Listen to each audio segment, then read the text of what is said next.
जय श्री कृष्णा। आप सभी को श्राद्ध पक्ष 2025 की ढेरों शुभकामनाएं। प्रिय भक्तों, आज का ये वीडियो आप सभी के लिए बड़ा ही महत्वपूर्ण होने वाला है। क्योंकि आपके बहुत से ऐसे सवाल हैं जो प्रतिदिन आ रहे हैं। गीता का मैं पाठ अपलोड कर रहा हूँ, उस पर सभी लोग एक सवाल अवश्य पूछ रहे हैं। ऐसे सवाल जिनके विषय में समाज में भिन्न भिन्न प्रकार की भ्रांतियाँ फैली हुई हैं, उन भ्रांतियों को दूर करना बड़ा आवश्यक है। क्योंकि भ्रांतियों के कारण ये जो पावन पुनीत पवित्र श्राद्ध पक्ष है ना, इसका एक प्रकार से अपमान करने का प्रयास किया जा रहा है। लोग इसे दोष की दृष्टि से देख रहे हैं, हीन दृष्टि से देख रहे हैं। तो बताएंगे आपको इस वीडियो के माध्यम से कि आपको पितृपक्ष में पूजा पाठ करनी चाहिए या नहीं करनी चाहिए। करनी चाहिए तो कैसे करनी चाहिए। बहुत से लोग कहते हैं पंडित जी तेल नहीं लगाना चाहिए क्या, साबुन लगा के नहीं नहाना चाहिए क्या, कपड़े नहीं धोने चाहिए क्या। ये सब क्या है, इसकी सच्चाई क्या है, शास्त्र इसके विषय में क्या कहते हैं। क्या हमें ये सब करना चाहिए या नहीं करना चाहिए।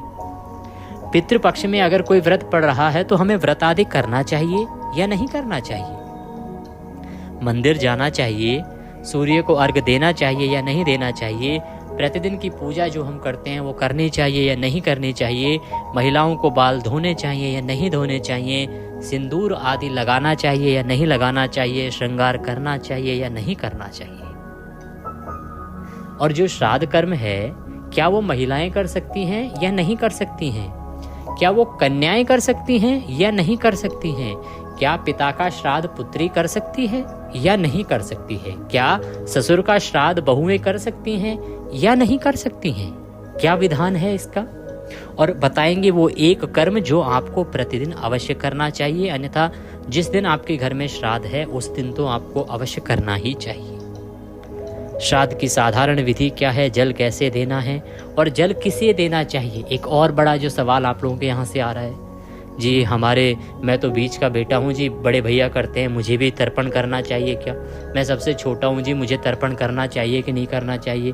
क्या शास्त्र ये कहते हैं कि तर्पण केवल ज्येष्ठ पुत्र ही करेगा, बाकी नहीं करेगा। क्या श्राद्ध केवल एक ही को पुत्र को करना चाहिए, बाकियों को नहीं करना चाहिए क्या। इसके विषय में जो शास्त्र हैं वो क्या कहते हैं। इस प्रकार से आपके लगभग सभी सवालों के उत्तर इस वीडियो के माध्यम से आपको प्रदान करने का प्रयास किया जाएगा।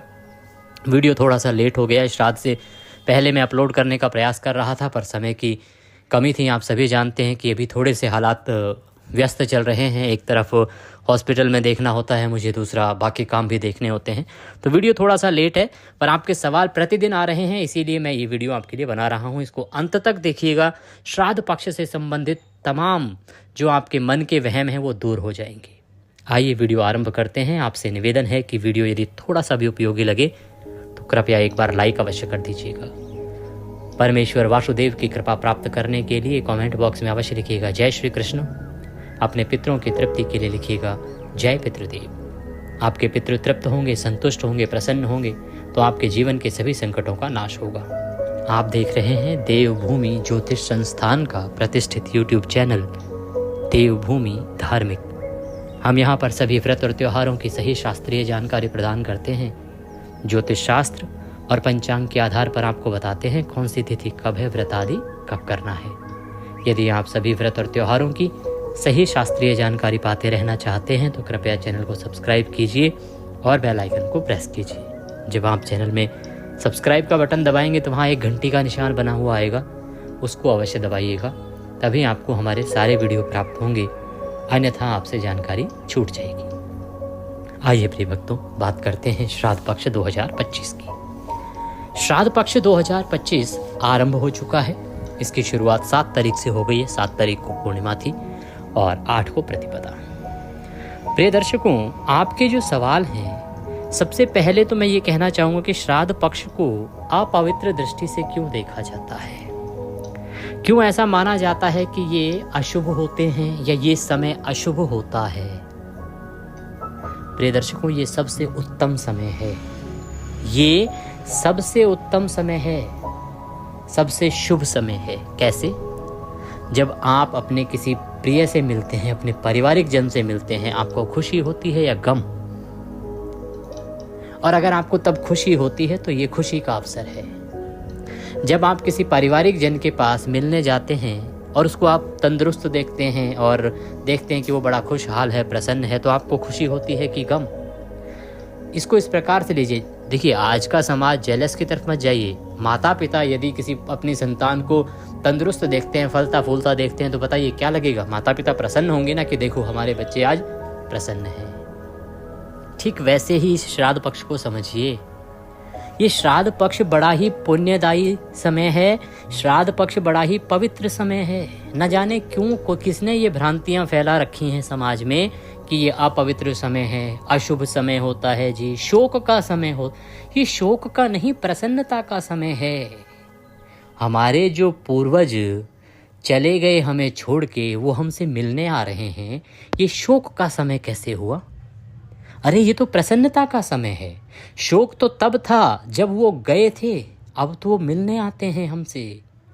प्रसन्नता से हमें श्राद्ध का पक्ष जो है उसे मनाना चाहिए। श्राद्ध पक्ष में जितने प्रसन्न आप रहेंगे, जितनी प्रसन्नता दिखाएंगे अपने पितरों को, उतना कल्याणकारी होगा। श्राद्ध पक्ष में अपने पितरों का दिल खोल के स्वागत कीजिए, सत्कार कीजिए, उनकी आओ भगत कीजिए। यह है सही तरीका श्राद्ध पक्ष को मनाने का। श्राद्ध पक्ष रोने धोने का नहीं है। श्राद्ध पक्ष किसी अपवाद में पड़ने के लिए नहीं है। श्राद्ध पक्ष को अपवित्र या अशुभ मानने की गलती आपको नहीं करनी चाहिए। श्राद्ध पक्ष सर्वथा शुभ है। अब जान लेते हैं कि किस प्रकार से ये शुभ है और क्या क्या कर्म हमें इसमें करने चाहिए, क्या नहीं करने चाहिए। सबसे पहले एक प्रश्न आपका आया था कि पंडित जी, क्या हमें प्रतिदिन की पूजा पाठ करने चाहिए या नहीं करने चाहिए, क्योंकि ये तो श्राद्ध का समय है और श्राद्ध में तो हम जो कुछ भी करते हैं वो पितरों को लग जाता है। प्रिय दर्शकों, ये भोलेपन को छोड़िए, थोड़ा अपना मस्तिष्क प्रयोग कीजिए। मैंने अभी आपसे कहा कि श्राद्ध पक्ष बड़ा ही उत्तम समय होता है। हाँ, ये पितरों का समय होता है, परंतु देव पूजा तो देव स्थान पर ही होगी ना। पितरों का स्थान अलग होता है, देवताओं का स्थान अलग होता है। ये समय पितरों की पूजा का है, लेकिन पितरों की पूजा का अभिप्राय ये नहीं है कि देवताओं की पूजा आप बंद कर दें। देव पूजा बंद तो नहीं की जा सकती। आपके घर में मंदिर है, क्या आप आरती करना बंद कर देंगे? क्या आप भगवान को भोग लगाना बंद कर देंगे? क्या ये संभव है क्या, और क्या ये उचित है क्या? नहीं। आप प्रतिदिन की पूजा जैसे करते हैं वैसे ही कीजिए। बस जिस दिन श्राद्ध है, जो श्राद्ध का कर्म है, उसको अवश्य ध्यान से कीजिए। जिस दिन घर में श्राद्ध है, पहले श्राद्ध कर्म कीजिए, तदुपरांत देव पूजा कीजिए। परंतु देव पूजा को रोकना नहीं है। देव पूजा बाधित नहीं है और ये अशुभ समय नहीं है। कुछ लोग क्या कहते हैं जी, ये तो शुभ समय नहीं है, इस समय में देवताओं की पूजा कैसे करेंगे? अरे भाई, ये शुभ समय है, ये बहुत शुभ समय है। कौन लोग हैं जो ऐसी भ्रांतियां फैला रहे हैं? तो पुनः कहूंगा कि बिल्कुल ऐसे बहकावों में ना आए। ये बड़ा ही उत्तम समय है। आप प्रतिदिन की जो पूजा पाठ करते हैं भगवान की, वैसे ही कीजिए। प्रतिदिन यदि आप होम हवन आदि भी करते हैं ना, तो वो भी करते रहिए, वो भी आपको करने चाहिए। पितृपक्ष में होम हवन तो बड़ा ही कल्याणकारी होता है साहब। इसीलिए प्रतिदिन की पूजा पाठ पितृपक्ष में किसी भी प्रकार से रुकनी नहीं चाहिए। पूजा पाठ के लिए उत्तम समय होता है। लोग कहते हैं पंडित जी, वो तेल नहीं लगाना चाहिए बॉडी पे, क्या शरीर पर तेल नहीं लगाना चाहिए, साबुन से नहीं नहाना चाहिए? ऐसा कैसे? तेल नहीं लगाएंगे, साबुन से नहीं नहाएंगे, क्यों? क्या पितरों को गंदगी पसंद है क्या? आपको लगता है कि पितरों को गंदगी पसंद है? पितृ जो हैं, पितृलोक से आते हैं, वो बड़ा ही स्वच्छ लोक है। आपको स्वच्छ रहना है, मलिन नहीं रहना, गंदा नहीं रहना। इस भ्रम को निकालिए। ये छोटी छोटी भ्रांतियां पता नहीं कहां से फैली हैं समाज में। आपको साबुन लगाना चाहिए, अच्छे से नहाना चाहिए। कहते हैं जी वस्त्र नहीं धोने चाहिए, मैले कपड़े रखने चाहिए। अरे भाई, मैले कपड़े? आपके घर में आपके पूर्वज आ रहे हैं, दादा आ रहे हैं, परदादा आ रहे हैं, किसी के पिता नहीं रहे तो उनके पिता माता आ रहे हैं, और आप अपने घर में पूरा गंदे गंदे कपड़े भर के रख देंगे? नहीं करना चाहिए ऐसा। जिस दिन श्राद्ध कर रहे हैं आप, उस दिन ना धोइए। जिस दिन आप श्राद्ध कर रहे हैं उस दिन ना धोइए। श्राद्ध कर्म करने के बाद आप अपने जो भी वस्त्र हैं उसको धोना चाहिए आपको। घर में 15 दिन इकट्ठा थोड़ी करते रहेंगे आप गंदे कपड़े। ये अशुभ है। अगर आप ऐसा करते हैं तो। क्यों? क्योंकि कपड़े आपके साफ़ सुथरे होने चाहिए। साफ़ वस्त्र पहन के ही तो आप पितरों की पूजा करेंगे, साफ़ वस्त्र पहन के ही तो आप पितरों के सामने आएंगे। इसीलिए अपने मन से, अपने दिमाग से इस भ्रांति को निकाल दीजिए कि तेल नहीं लगाना है या नहाना नहीं है साबुन से। कहते हैं जी साबुन से नहाएंगे तो पितरों को चला जाएगा साबुन वाला पानी। अरे वो हमारा नहाने वाला पानी थोड़ी पीते हैं। पितरों को जो हम जल अर्पण करते हैं तर्पण में, वो वाला जल ग्रहण करते हैं। वो हमारे नहाने के पानी को थोड़ी पिएंगे। पितृ हैं वो, हमारे भगवान हैं, पितृ देव होते हैं। इस चीज़ को समझिए, पितृ देव होते हैं और उनकी शक्ति देवताओं से भी अधिक होती है। अपने परिवार के लिए वो देवताओं से अधिक बलशाली होते हैं। देवता आपकी रक्षा नहीं कर पाएंगे, आपके पितृ आपकी रक्षा कर जाएंगे यदि आपने अपने पितरों को प्रसन्न कर रखा है तो। विश्वास कीजिएगा इस बात पर। स्वयं नारायण कहते हैं कि यदि आपने अपने पितरों को मना लिया तो आपको किसी और की आवश्यकता ही नहीं है। और इसीलिए भगवान कहते हैं कि पहले पितृ पूजा। फिर आप कहते हैं जी पितृ जब हम पूज रहे हैं, जब हमारा पितृ पक्ष चल रहा है तो शुभ मांगलिक कार्य नहीं करने चाहिए क्योंकि पितृ हमारे घर में आए हैं। अरे थोड़ा अपना दिमाग खोलिए आप लोग। जब आपके घर में कोई शुभ मांगलिक कार्य होता है, किसी का विवाह है या जो भी बड़ा अच्छा अवसर है, जो उत्तम से उत्तम पूजा होती है आपके यहाँ पे, सबसे पहले किसके लिए आता है वहाँ पे? सबसे पहले किसके लिए लिफाफा निकाला जाता है, शगन निकाला जाता है? सबसे पहले पितरों की पूजा होती है। आपके यहाँ जो भी शुभ काम होगा उसमें सबसे पहले पितरों को पूजा जाता है ना। क्यों? पितृ मलिन होते हैं इसलिए? नहीं, क्योंकि पितृ श्रेष्ठ होते हैं, सर्वोत्तम होते हैं। सर्वप्रथम उनकी पूजा होनी चाहिए। हमारे परिवार के पूर्वज हैं, प्रमुख हैं वो, इसलिए। तो जब हम शुभ मांगलिक कार्यों में, शादी से लेके विवाह से लेके हर स्थान पर उनको स्थान देते हैं, उनको बिठाते हैं, उनको पूजते हैं और सबसे पहले पूजते हैं, तो फिर ये पितृपक्ष अशुभ कैसे हो गया? ये तो वो समय है जब वो हमारे घर आते हैं। ये सर्वोत्तम समय है, इसको समझिए। सबसे उत्तम समय है ये हमारे जीवन का, जब हमारे पूर्वज हमसे मिलने आ रहे हैं। इसको ध्यान में रखिए। आगे अभी मैं आऊँगा उस विषय पर कि तर्पण बड़े बेटे को करना चाहिए कि नहीं, सभी को करना चाहिए कि नहीं, और कन्याएं या बहुएं जो हैं तर्पण कर सकती हैं, श्राद्ध कर सकती हैं कि नहीं। उससे पहले छोटे छोटे सवाल और हैं आप लोगों के, उनको एक बार मैं आपको उत्तर दे देता हूँ। कुछ लोग कह रहे हैं जी कि पंडित जी मंदिर जाना चाहिए कि नहीं जाना चाहिए। अरे भाई मंदिर क्यों नहीं जाना चाहिए? मंदिर क्यों नहीं जाना चाहिए? श्राद्ध पक्ष में मंदिर बंद रहेगा क्या? मंदिर जाना चाहिए, भगवान की पूजा करनी चाहिए। जिस विधि से करते आए हैं उस विधि से करनी चाहिए। सूर्य देव को अर्घ देना चाहिए कि नहीं? देना चाहिए, अवश्य ही देना चाहिए। सूर्य को जल देना चाहिए, पीपल को जल देना चाहिए, तुलसी को जल देना चाहिए, जितना हो सके जल देना चाहिए। बाल धोने चाहिए कि नहीं? अब लोग कहते हैं ये 15 दिन तक हम दाढ़ी नहीं बनवाएंगे। अरे भाई क्यों दाढ़ी नहीं बनवाएंगे 15 दिन तक? ये कौन सा नियम है आपका? जिस दिन आपके घर में श्राद्ध है, कहा जा सकता है कि उस दिन ना करवाएं। ये भी कहा जाता है कि श्राद्ध कर्म में आपको किसी और का उपयोग नहीं करना चाहिए, किसी और का एक प्रकार से एहसान नहीं लेना चाहिए, दूसरों से अपने काम नहीं करवाने चाहिए। इस कारण से दाढ़ी मूंछ बनवाने की मनाही होती थी। पर आजकल तो खुद बनाते हैं हम लोग। भाई अधिकतर लोग तो यही करते हैं, खुद ही बनाते हैं ना। प्राचीन समय में ये था कि भाई नाई बनाता था, और श्राद्ध पक्ष का ये नियम है कि आपको दूसरे की सहायता या दूसरे का प्रयोग नहीं करना चाहिए। दूसरे से अपनी कोई सेवा नहीं करवानी चाहिए, दूसरे से कोई सेवा नहीं लेनी चाहिए।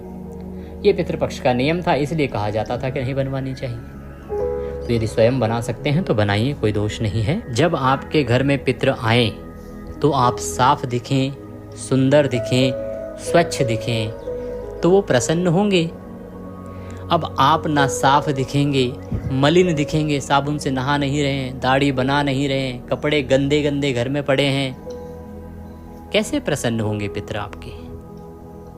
स्वयं विचार कीजिए। आप यदि किसी ऐसे घर में जाएं जहां हर तरफ गंदगी ही गंदगी हो, ना वो ठीक से नहा रहे हैं, ना साफ कपड़े पहन रहे हैं, ऐसे स्थान पर कितनी देर रुक पाएंगे आप? विचार कीजिए। तो फिर आप ये भी सोचिए ना, अगर आप नहीं रुक पाएंगे तो वो पितृ हैं आपके, वो कैसे रुक जाएंगे? और उन्हें कैसे अच्छा लगेगा कि उनके जो वंशज हैं इस प्रकार से गंदगी में रहते हैं? तो कृपया इस सोच से बाहर आइए, शुद्धता पर ध्यान दीजिए, प्रतिदिन स्नान कीजिए, साबुन भी लगाइए, तेल भी लगाइए, और समय समय पर बाकी वस्त्र धोने जो हैं उन आवश्यक हैं, उन वस्त्रों को भी धोइए। बहुत सी माताएं बहनें कहती हैं पंडित जी सिंदूर लगा सकते हैं कि नहीं लगा सकते, श्रृंगार करना चाहिए क्या? हाँ, श्रृंगार करना चाहिए साहब, श्रृंगार करना चाहिए। एक कथा आती है कहीं कि एक बार जब श्राद्ध कर्म करने जा रहे थे, जंगल में थे भगवान श्री रामचंद्र और माता सीता, दशरथ जी का श्राद्ध करने लगे। दशरथ जी का जैसे ही आगमन हुआ कुतुब काल में, माता सीता जो है वो वृक्ष की आड़ में छुप गई। क्यों? राम जी ने पूछा क्या हुआ? तो उन्होंने कहा कि जब पिताजी मुझे इस प्रकार से वलकल पहने हुए देखेंगे तो उन्हें अच्छा नहीं लगेगा, उनका दिल दुखेगा। अर्थात साधु के, वनवासियों के कपड़ों में जब वो मुझे देखेंगे, क्योंकि कौन चाहता है कि उसकी बहू श्रृंगार को छोड़ के और इस प्रकार से रहे।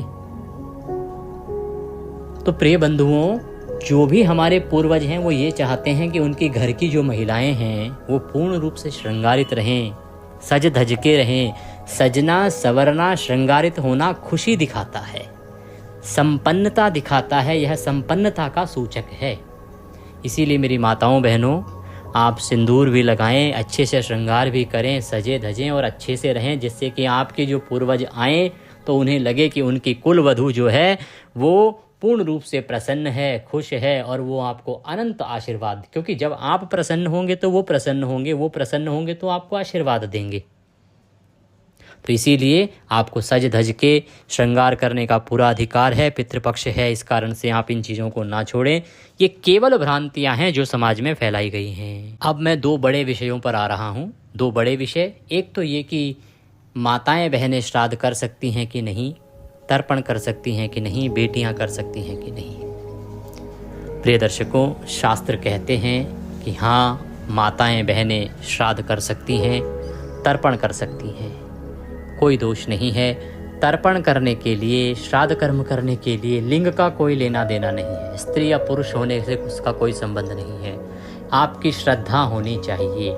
श्रद्धा इति श्राद्धः, श्रद्धा को ही श्राद्ध कहा जाता है। अगर आपकी श्रद्धा है तो आप श्राद्ध करें और अवश्य करें। परिवार की बेटी भी श्राद्ध कर सकती है, परिवार की बहू भी श्राद्ध कर सकती है, ससुर का श्राद्ध हो, सास का श्राद्ध हो, बहू कर सकती है। मान लीजिए आपके पति कहीं बाहर हैं या किसी कारण से वो नहीं कर पा रहे हैं, तो आप कीजिए श्राद्ध, कोई दोष नहीं है, तनिक भी दोष नहीं है, उत्तम फल है इसका। अगर किसी के परिवार में कोई है नहीं करने वाला, तो बेटियां श्राद्ध क्यों नहीं कर सकती? बेटियां श्राद्ध कर सकती हैं। शास्त्र कहते हैं पड़ोसी तक जब श्राद्ध कर सकते हैं तो बेटियां क्यों नहीं? किसने छीना बेटियों से ये हक? कुछ लोगों ने भ्रांतियां पैदा करी समाज में, गलत फहमियां पैदा करी समाज में, औरतों से उनके हक छीनने के लिए। पर शास्त्रों में ऐसा कहीं भी नहीं है। शास्त्र कहते हैं आपको श्राद्ध करना चाहिए। एक उदाहरण आता है कि माता सीता ने श्री दशरथ जी का श्राद्ध किया था। इसकी कथा पहले भी मैं आपको बता चुका हूँ, जो मेरे पुराने दर्शक होंगे उन्हें पता होगा।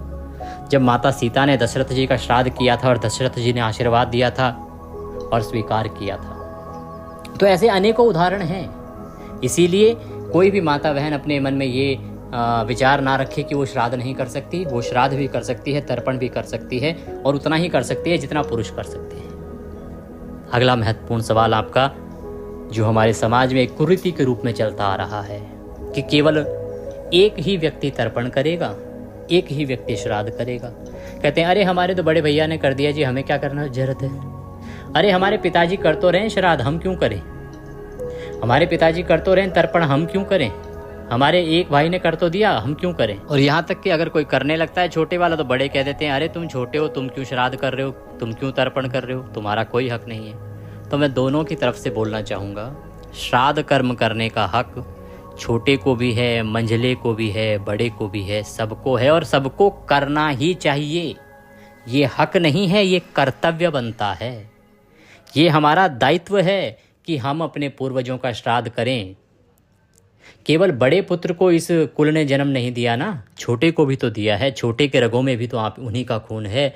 छोटे के पास भी तो जो जमीन जायदाद संपत्ति आदि है वो उसी की है। छोटे के पास भी तो जो शरीर मिला है वो उन्हीं पूर्वजों से मिला है। फिर वो क्यों नहीं करेगा?